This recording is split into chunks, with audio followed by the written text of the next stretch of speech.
आपको लगता है कि नवाज शरीफ के यहाँ जाना एक गलती थी, क्योंकि बाद में उन्होंने यहाँ आतंकवादी हमले करवाए? जब वो शपथ समारोह में आए थे तो जो मैंने आपको रशिया की बात बताई थी, उसी दिन मैं अफगानिस्तान दूसरे दिन गया था। मेरा अफगानिस्तान में कार्यक्रम था और शाम को मुझे हिंदुस्तान लौटना था, क्योंकि अटल जी का 25 दिसंबर जन्मदिन था। तो मैंने जन्मदिन की बधाई के लिए नवाज शरीफ को फ़ोन किया था काबुल से। तो मैंने कहा, मियाँ साहब कहाँ हो? तो उन्होंने कहा, मैं लाहौर हूँ। मैंने कहा, यार कमाल हो, तुम रावलपिंडी रहते नहीं हो, लाहौर रहते हो। तो उन्होंने कहा कि मेरी भांजी की शादी है, इसलिए मैं लाहौर आया हूँ और परिवार के सब लोग यहाँ पर हैं। तो उन्होंने ऐसे पूछा, आप कहाँ?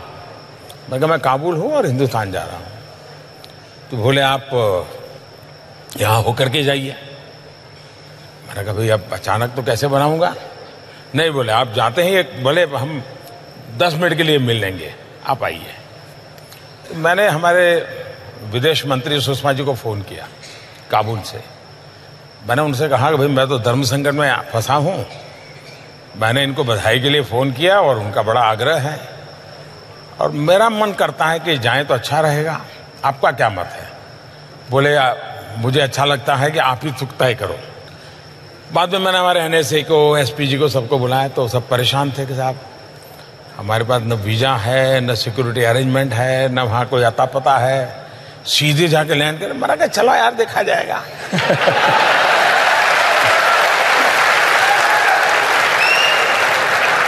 तो हम लाहौर गए एक सदिच्छा से, क्योंकि वो मेरे यहाँ शपथ समारोह में आया तो मुझे लगता था कि शायद ये जेन्युइन व्यक्ति हैं, कुछ कर पाएंगे और मुझे सिर्फ कर्सी कॉल करना है। तो हम करीब आए, वहाँ पहुँचे तो उनका अभी मेरे हेलीकॉप्टर में मेरे घर जाना होगा।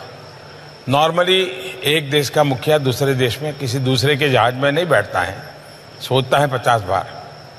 मैंने कहा, चलो यार। तो हम उनके हेलीकॉप्टर में बैठ गए।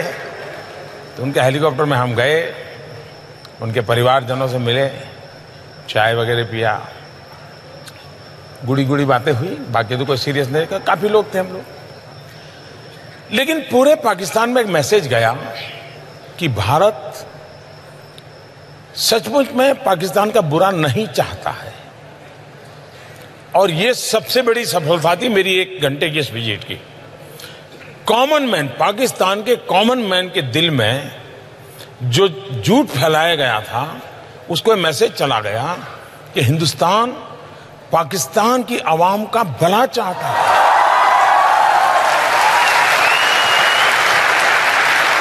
हम वापिस आए, लेकिन एक ही हफ्ते में पठानकोट हो गया। अब ये जो लोग एनालिसिस करते हैं उनको एनालिसिस करना चाहिए। अगर मेरी तरफ से ये 2 जेस्चर न हुए होते, एक शपथ समारोह में बुलाना, दूसरा काबुल से आते समय कुछ समय रुक करके लाहौर में मिलना, इन 2 का इतना पॉजिटिव एनवायरनमेंट था कि विश्व को पठानकोट, उरी के बाद की घटनाएं या पुलवामा, ये समझाने में मुझे मेहनत ही नहीं पड़ रही है। लोग की दुनिया मान गई कि मोदी सच है। देखिए, उसने कोशिश की थी, ये गड़बड़ पाकिस्तान की है।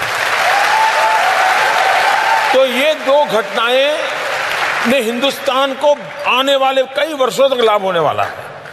ये जिनको समझ नहीं है वो झूले पर क्यों बैठे और चाय पीने क्यों चले गए।